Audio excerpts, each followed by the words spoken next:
Réunion internationale à l'OMS en pleine tension sino-américaine.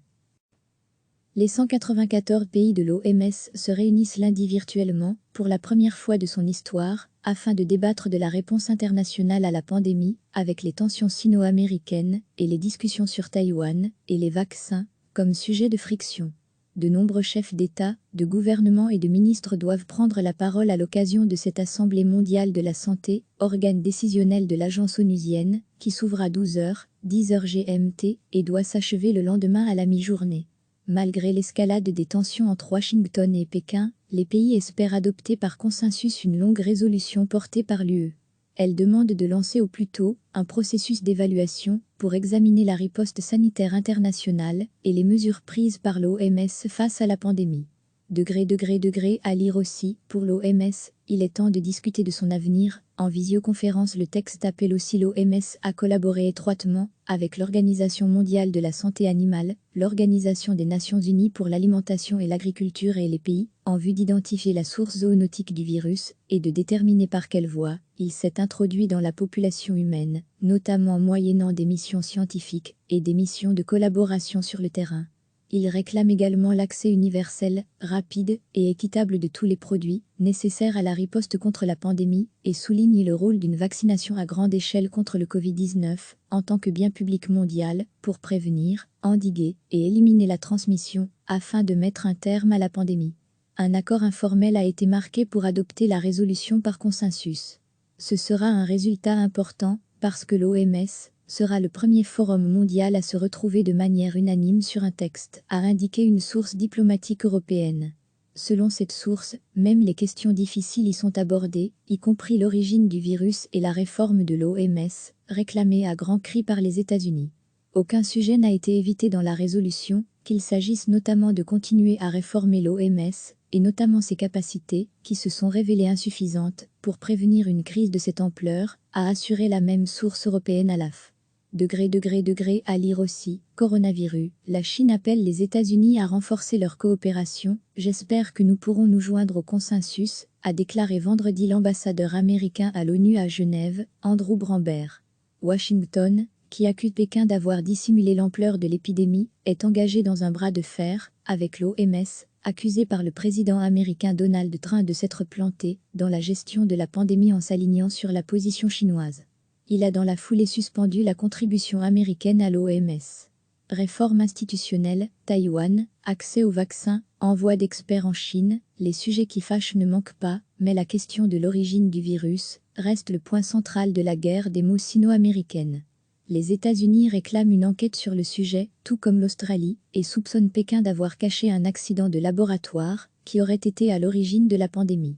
Washington accuse désormais la Chine de tenter de pirater la recherche américaine sur un vaccin, en pleine rivalité américano-européenne sur un futur vaccin. Et le président américain Donald Trump a menacé de couper toute relation avec Pékin. Parallèlement, le gouvernement américain estime que l'OMS a négligé une alerte précoce venue de Taïwan sur la gravité du coronavirus, ce que dément l'agence onusienne.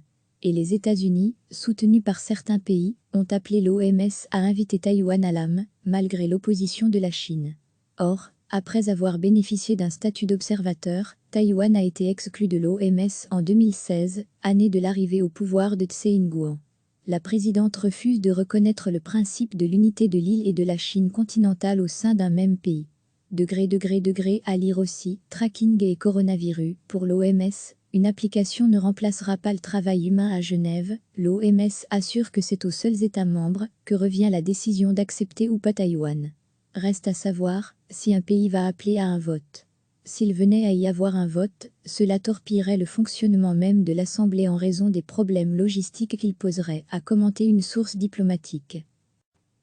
Les 194 pays de l'OMS se réunissent lundi virtuellement, pour la première fois de son histoire, afin de débattre de la réponse internationale à la pandémie, avec les tensions sino-américaines et les discussions sur Taïwan et les vaccins, comme sujet de friction.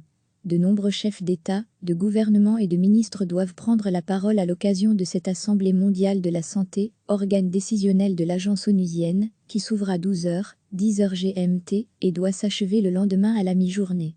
Malgré l'escalade des tensions entre Washington et Pékin, Les pays espèrent adopter par consensus une longue résolution portée par l'UE.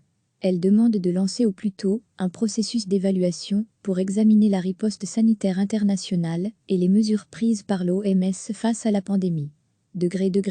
À lire aussi, pour l'OMS, il est temps de discuter de son avenir. En visioconférence, le texte appelle aussi l'OMS à collaborer étroitement avec l'Organisation mondiale de la santé animale, l'Organisation des Nations unies pour l'alimentation et l'agriculture et les pays, en vue d'identifier la source zoonotique du virus et de déterminer par quelle voie il s'est introduit dans la population humaine, notamment moyennant des missions scientifiques et des missions de collaboration sur le terrain. Il réclame également l'accès universel, rapide et équitable de tous les produits nécessaires à la riposte contre la pandémie et souligne le rôle d'une vaccination à grande échelle contre le Covid-19 en tant que bien public mondial pour prévenir, endiguer et éliminer la transmission afin de mettre un terme à la pandémie. Un accord informel a été marqué pour adopter la résolution par consensus. Ce sera un résultat important parce que l'OMS sera le premier forum mondial à se retrouver de manière unanime sur un texte, a indiqué une source diplomatique européenne. Selon cette source, même les questions difficiles y sont abordées, y compris l'origine du virus et la réforme de l'OMS, réclamée à grands cris par les États-Unis. Aucun sujet n'a été évité dans la résolution, qu'il s'agisse notamment de continuer à réformer l'OMS, et notamment ses capacités, qui se sont révélées insuffisantes, pour prévenir une crise de cette ampleur, a assuré la même source européenne à l'AF. À lire aussi, coronavirus, la Chine appelle les États-Unis à renforcer leur coopération, j'espère que nous pourrons nous joindre au consensus, a déclaré vendredi l'ambassadeur américain à l'ONU à Genève, Andrew Brambert. Washington, qui accuse Pékin d'avoir dissimulé l'ampleur de l'épidémie, est engagé dans un bras de fer avec l'OMS, accusé par le président américain Donald Trump de s'être planté dans la gestion de la pandémie en s'alignant sur la position chinoise. Il a dans la foulée suspendu la contribution américaine à l'OMS. Réforme institutionnelle, Taïwan, accès aux vaccins, envoi d'experts en Chine, les sujets qui fâchent ne manquent pas, mais la question de l'origine du virus reste le point central de la guerre des mots sino-américaine. Les États-Unis réclament une enquête sur le sujet, tout comme l'Australie, et soupçonnent Pékin d'avoir caché un accident de laboratoire qui aurait été à l'origine de la pandémie. Washington accuse désormais la Chine de tenter de pirater la recherche américaine sur un vaccin, en pleine rivalité américano-européenne sur un futur vaccin. Et le président américain Donald Trump a menacé de couper toute relation avec Pékin. Parallèlement, le gouvernement américain estime que l'OMS a négligé une alerte précoce venue de Taïwan sur la gravité du coronavirus, ce que dément l'agence onusienne.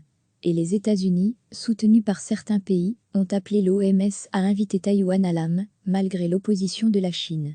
Or, après avoir bénéficié d'un statut d'observateur, Taïwan a été exclu de l'OMS en 2016, année de l'arrivée au pouvoir de Tsai Ing-wen. La présidente refuse de reconnaître le principe de l'unité de l'île et de la Chine continentale au sein d'un même pays. À lire aussi, tracking et coronavirus, pour l'OMS. Une application ne remplacera pas le travail humain à Genève, l'OMS assure que c'est aux seuls États membres que revient la décision d'accepter ou pas Taïwan. Reste à savoir si un pays va appeler à un vote. S'il venait à y avoir un vote, cela torpillerait le fonctionnement même de l'Assemblée en raison des problèmes logistiques qu'il poserait, a commenté une source diplomatique.